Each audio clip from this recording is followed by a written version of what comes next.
সমগ্ৰ দেশজুৰি 16 নৱেম্বৰত ৰাষ্ট্ৰীয় প্ৰেছ দিৱস পালন কৰা হয়। অসমতো এই দিৱস বিভিন্ন স্থানত পালন কৰা হয়। 1964 চনৰ 16 নৱেম্বৰত প্ৰেছ কাউন্সিল অৱ ইণ্ডিয়াৰ কাৰ্যক্ৰমণিকা আৰম্ভ হৈছিল। তেতিয়াৰ পৰা সমগ্ৰ দেশজুৰি 16 নৱেম্বৰৰ দিনটোক প্ৰেছ দিৱস হিচাপে পালন কৰি অহা হৈছে। লগতে প্ৰেছ কাউন্সিল অৱ ইণ্ডিয়াই প্ৰতি বছৰে একোটা বিষয় বাছি দিয়ে আলোচনাৰ বাবে। এই বছৰ এই বিষয় আছিল সংবাদ মাধ্যমৰ স্বাধীনতা।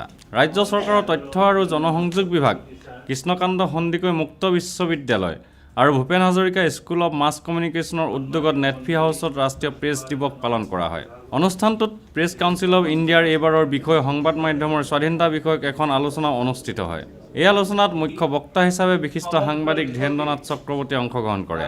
অনুষ্ঠানটি উদ্বোধন কৰে ৰাজ্য চৰকাৰৰ তথ্য আৰু জনসংযোগ মন্ত্ৰী বসন্ত দাসে। উদ্বোধনী ভাষণত মন্ত্ৰীগৰাকীয়ে কয়, দেশৰ সৰ্বোচ্চ অনুষ্ঠান ভাৰতীয় প্ৰেছ কাউন্সিলে তেওঁলোকৰ কাম কাজ সমগ্ৰ দেশতে আৰম্ভ কৰিছিল আৰু তেতিয়াৰ পৰা আমাৰ দেশত 16 নৱেম্বৰৰ দিনটো ৰাষ্ট্ৰীয় প্ৰেছ দিৱস হিচাপে পালিত হৈ আহিছে। প্ৰতি বছৰে প্ৰেছ কাউন্সিলে এই দিৱসৰ লগত সংগতি ৰাখি একোটি আলোচনাৰ বিষয় নিৰ্ধাৰণ কৰে। এইবাৰৰ বিষয়টো হ'ল সংবাদ মাধ্যমৰ স্বাধীনতা। আলোচনাত মুখ্য বক্তা প্ৰবীণ সাংবাদিক ধীৰেন্দ্ৰনাথ চক্ৰৱৰ্তীয়ে সংবাদ পত্ৰৰ স্বাধীনতাৰ ওপৰত আলোকপাত কৰে।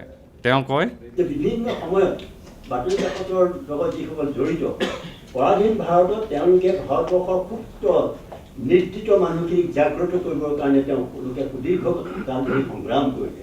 সেই সময়ত বাতৰি কাকতবিলাকে নিজে কষ্ট কৰি তেওঁলোকৰ আৰ্থিক দৈন্যতা আলিংগন কৰি তেওঁলোকে ভিতৰত জেললৈ যাবলগীয়া হাতকেৰেলা ল'বলগীয়া হোৱা অৱস্থা অতিক্ৰম কৰি তেওঁলোকে ভাৰতবৰ্ষৰ মানুহক স্বাধীনতাৰ কাৰণে সষ্টম কৰি তুলিছে।